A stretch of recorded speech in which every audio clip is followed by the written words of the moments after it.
इस दिल्ली के तथाकथित शराब घोटाले के नाम पे एक एक आदमी को पकड़ के किसी से 5 करोड़, किसी से 10 करोड़, किसी से 2 करोड़, किसी से 3 करोड़ रिश्वतखोरी का काम कर रहे हैं। तो इसलिए हम तो तलवार की धार पे चल रहे हैं, किस दिन कब किसको पकड़ के जेल में डाल दें, इससे आश्चर्यचकित होने की जरूरत नहीं है। पार्टी बनी और पार्टी बनने के 10 सालों के अंदर, एक डेकेड के अंदर ही आपकी पार्टी के 2 बड़े नेता और भी अन्य नेता हैं जिन्हें जेल जाना पड़ता है करप्शन के मामलों में।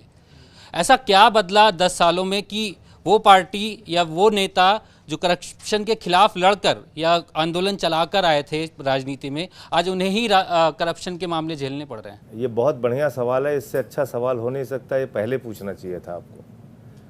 बदला ये कि 2014 में इस देश के प्रधानमंत्री बन गए नरेंद्र मोदी जी, जो ये कहते हैं कि हेमंत विश्व शर्मा जी आपके खिलाफ सीबीआई की ईडी की जांच चल रही है, कांग्रेस पार्टी में पड़े हो, हमारी पार्टी में आओ, तुमको मुख्यमंत्री बनाते हैं।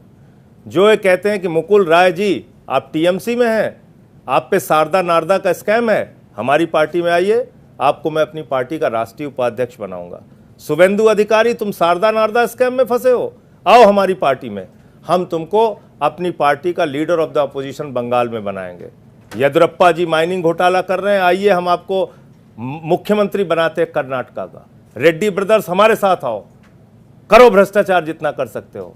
अजीत पवार आपने 70,000 करोड़ का घोटाला किया है, 1 लाख करोड़ का करो, अब तुम्हें मैं उप मुख्यमंत्री बना रहा हूं महाराष्ट्र का माला पहना के। 3 दिन पहले उनके ऊपर आरोप लगाते हैं, 3 दिन के बाद उनको उप मुख्यमंत्री बना देते हैं। हसन मुशर्रफ, छगन भुजबल, सारे लोगों को अपनी पार्टी में शामिल कर करके, और कहते क्या है ऊपर से, हर जगह भ्रष्टाचार के खिलाफ बोलते हैं, परिवारवाद के खिलाफ बोलते हैं, कहते हैं एक भी भ्रष्टाचारी को नहीं छोड़ूंगा।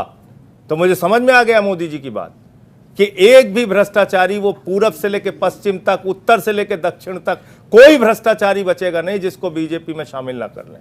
आपने पूछा आम आदमी पार्टी के 2 मंत्री कैसे जेल में चले गए, क्या है मामला उनके खिलाफ, क्या साक्ष्य मिला आज तक? कोर्ट ने पूछा, मैं ये बात कैमरे पे कह नहीं सकता, लेकिन आप लोग अगर इसकी पड़ताल करेंगे आपको समझ में आ जाएगा। जिस दिन लोअर कोर्ट की एक जज ने कहा कि क्या साक्ष्य सत्येंद्र जैन के खिलाफ लेके आओ, पहली बार आपने ऐसा देखा होगा, दूसरे जज आ गए, जज बदल दिया गया, 1 साल तक वो आदमी जेल में रहता है, 36 किलो उसका वजन कम हो गया, कोई मनी ट्रेल नहीं, कोई साक्ष्य नहीं। मनीष सिसोदिया पे सुप्रीम कोर्ट पूछ रहा है क्या मनी ट्रेल है, क्या इनके खिलाफ साक्ष्य है, कोई साक्ष्य नहीं।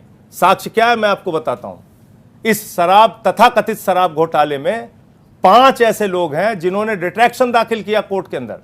चंदन रेड्डी, अरुण पिल्लई, तमाम लोगों ने कहा कि हमसे जबरन बयान लिया गया। आप छोड़ दीजिए, मैं भुक्तभोगी आपके सामने बैठा हूं, मेरा नाम डाल दिया ईडी ने चार्जशीट में। जब मैंने उनको डिफेमेशन का नोटिस भी भेजा तो मुझे कहते हैं साहब गलती हो गई, लिखना था राहुल सिंह, लिख दिया संजय सिंह। मैंने कहा भाई अजय सिंह का संजय सिंह हो सकता है, विजय सिंह का संजय सिंह हो सकता है, राहुल सिंह का संजय सिंह कैसे हो गया? मैं अपनी पार्टी का लीडर हूं राज्यसभा में, मुझे जानते नहीं ईडी वाले, जबरदस्ती संजय सिंह लिख दिया। तो मैंने कहा कल को नीरव मोदी की जगह नरेंद्र मोदी लिख दोगे तो क्या होगा? यह है जांच। आपको मैं बता रहा हूं 3000 छापेमारी की पिछले 9 साल में, 3000 छापेमारी, 0.5% ईडी का कन्विक्शन रेट है। और ये मैं नहीं कह रहा हूं, पार्लियामेंट के अंदर सरकार का जवाब है। ईडी इन्फोर्समेंट डायरेक्टरेट नहीं, ईडी जो है वो एक्सटॉर्शन डिपार्टमेंट बन गया है, ये काम है इनका। एक मिनट मुझे कंप्लीट करने दीजिए, बहुत अच्छा सवाल आपने पूछा है। आप बताइए संजय रावत के मामले में कोर्ट का डिसीजन क्या है, अनिल देशमुख के मामले में कोर्ट का डिसीजन क्या है, पढ़िए ना। किसी भी आदमी को पकड़ो, उठा के 1.5 साल तक जेल में रखो, उसके ऊपर दबाव बनाओ, अपनी पार्टी में शामिल कर लो, सब ठीक हो गया। नवाब मलिक को जमानत मिल गई, जब तक इनकी पार्टी में समझौता नहीं हुआ था अजीत पवार का, तब तक वो अपराधी थे।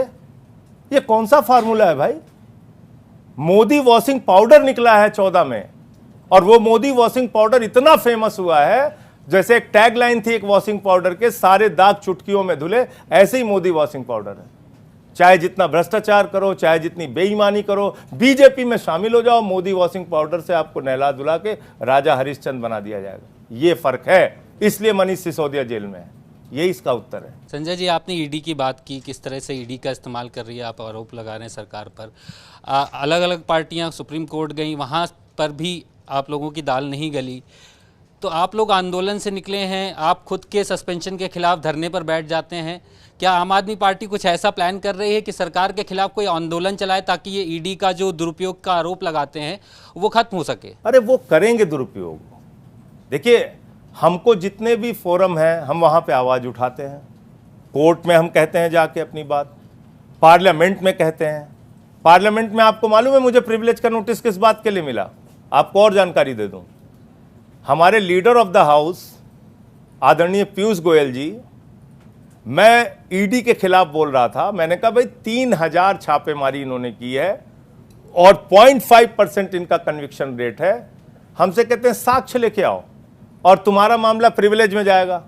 मैंने कहा भैया सारा साक्ष्य तुम्हारे पास है, तुमने जवाब दिया है, पार्लियामेंट में जवाब दिया है, ये है इनका। तो इसलिए ईडी की बात छोड़ दीजिए। जिस संस्था का असिस्टेंट डायरेक्टर 5 करोड़ की रिश्वत लेते हुए पकड़ा गया हो, आप बात कर रहे हैं कि वो संस्था काम कर रही है? इस दिल्ली के तथाकथित शराब घोटाले के नाम पे एक एक आदमी को पकड़ के किसी से 5 करोड़, किसी से 10 करोड़, किसी से 2 करोड़, किसी से 3 करोड़ रिश्वतखोरी का काम कर रहे हैं। तो इसलिए हम तो तलवार की धार पे चल रहे हैं, किस दिन कब किसको पकड़ के जेल में डाल दें, इससे आश्चर्यचकित होने की जरूरत नहीं है।